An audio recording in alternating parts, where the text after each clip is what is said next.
I saw Men in Black International and I'm reviewing it the same day I reacted to the Frozen 2 trailer, which I just uploaded today. And I was originally just gonna wear the same shirt I was wearing in my reaction video, like to the movie. But I figured, you know what? It's Men in Black. If all the characters in the movie are wearing black, I might as well be wearing black as well. So I played Eeny, Meeny, Miny, Mo with all five black shirts that I have in my closet. My Walking Dead shirt, my Imagine Dragons shirt, my Cookie Monster shirt, my Pokemon shirt, and oh, god damn it! What was the last one? Hang on. Obey, obey, obey, obey, obey. Oh, my Batman shirt. Batman. Na, na, na, na, na, na, na, na, na, na, na. And I know I don't usually wear hats in my reviews, but like, you know, my hat is black, and I'm wearing this thing all the time lately. So yeah, it's just a lot of black, just in your face.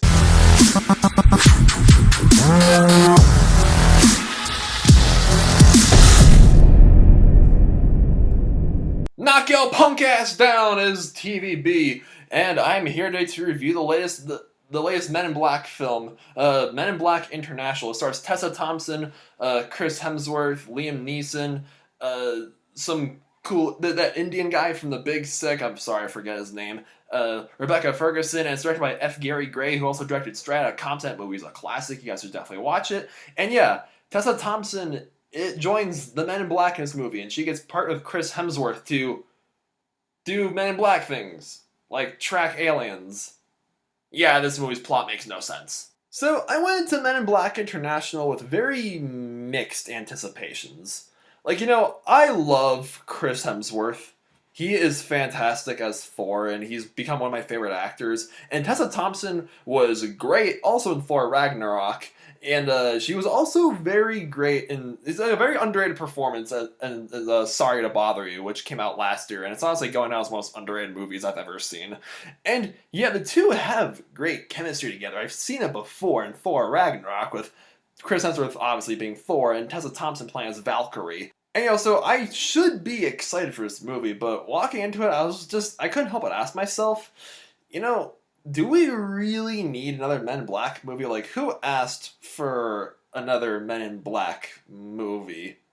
It's like, people would be like, oh, it's feminism, it has a female lead, the Men in Black, haha, it's being challenged. Yeah, we've gotten plenty of these movies in recent years where it's like reboots or remakes of, like, you know, older movies with an all-female cast.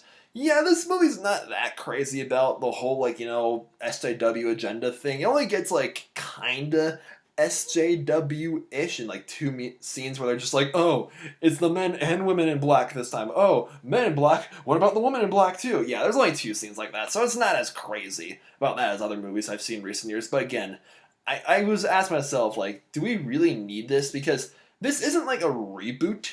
Like, it doesn't disregard the offense of the first Men in Black films. It's just, you know, they reference the first movie in a few scenes, but it's more like a spin-off than anything else. It's with the new characters and a new cast. But like, this entire movie, the chemistry that Tessa Thompson and Chris Hemsworth have in Thor Ragnarok, it just is not here this time for whatever reason. I mean, yeah, Chris Hemsworth charismatic and all, but like, Tessa Thompson in this movie, I feel like her, like, I don't know, her performance wasn't...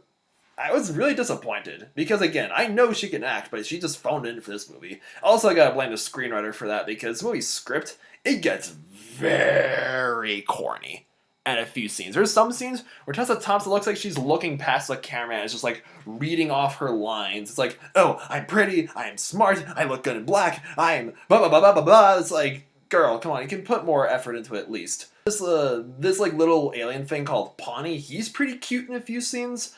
But I will say that, like, Rebecca Ferguson and Liam Neeson, these are two very good actors, and they are both wasted in this movie. Like, you have Liam Neeson for crying out loud. There's only one scene where he kills somebody. One scene! You have Liam Neeson. Hey, kids, before we had Keanu Reeves, we had Liam Neeson. Like, you gotta have Liam Neeson kill things in movies! And just the entire time with these new characters I just didn't pull myself to care about, I couldn't help but ask myself, where's Will Smith and Tommy Lee Jones when you need them? Like, I love the first Men in Black. It's a classic. It's a great sci-fi movie and a great buddy cop movie. It's just a great time you can just watch over and over again. Men in Black 2, haven't seen it. I've heard very not so good things about it. And Men in Black 3, it came out back in 2012. I liked it. I mean, I was in middle school at the time, but I still enjoyed watching it. And yeah, again, this movie just doesn't, like, I don't know, I just don't think it does the other Men in Black films justice, because the plot is, like, all over the place. Like, this sort yeah, it's like, oh, Tessa Thompson, she saw the Men in Black when she was a little kid. Her parents got neuralized, but she didn't, so therefore I'm going to join you guys and work for you guys. Okay, cool. You go to London, meet Chris Hemsworth, Agent H. And yeah, you two just go to this nightclub, and it's like, oh, they're in London, and oh, now they're in Morocco or someplace, and now they're in the middle of the Sahara Desert, and oh, now they're in this island in the Mediterranean, oh, now they're in Paris again. It's like, this film's plot jumps around. The villains are very forgettable. Like, there's not one, like, there's no central antagonist like in the previous Men in Black movies, but there's, like, a few villains just thrown in there, like, for whatever reason. And yeah, some things happen in this movie that just don't make any sense. And probably the worst part about this movie, guys, look, if you've been watching my movie reviews for a while now, you probably know that I'm not an easy guy to bore while watching movies. It's pretty easy to keep me engaged. Just keep that little, like, sort of, that basic part of my brain just enjoys, you know, mindless entertainment. This movie didn't even succeed in keeping that amused either. I was just sitting there like, yeah, okay, it's an action scene. The action scenes are very few and far between in this movie. They're decent, but there's nothing like super memorable about them, and they're just, I don't know, just not very. Again, there's only a few of them just thrown throughout the movie, and it's like you don't really feel like anything's really at stake. And it's just like, yeah, cool gadgets, cool guns, like, boo, boo, boo, boo, boo, but, like, it all ends way too fast. And, yeah, like, I was just, like, bored. And I've gotten really good at not checking my watch at movies. I did not check my watch this time, but I did have to get up to buy a few snacks. And that says a lot, because I usually just take care of that before I see a movie. So I was like, oh, boy, this movie made me want to get up and sort of, like, step out of the theater for a few minutes. And I didn't miss a thing. Overall, guys, if you enjoyed this movie, hey, great for you. I know there's a lot of people who are giving this movie favorable reviews. That's fine. That's your opinion. There's nothing wrong with that. Me, this movie is just needless and dull. Yeah, it just, like, Men in Black International just doesn't do the previous Men in Black films any justice. So I'm giving Men in Black International a 3 out of 10 stars. It's a forgettable film. Whoo, baby. I just got back from vacation yesterday, and yeah, made 2 videos today.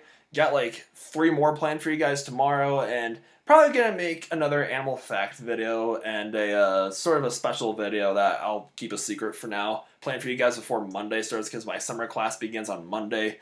I'm excited, but I'm nervous, because the summer class is gonna be very fast paced and a lot of reading. But at the same time, I'm excited to meet fellow English majors and, you know, read some Shakespeare and, you know, do cool things like that. So I'm exervous. Excited and nervous at the same time. Alright, thank you guys so much for watching. If you're new to this channel, please subscribe. Give it a thumbs up if you like my movie reviews. If you don't like my movie reviews, give it a thumbs down. Doesn't matter to me either way. Alright, see you later.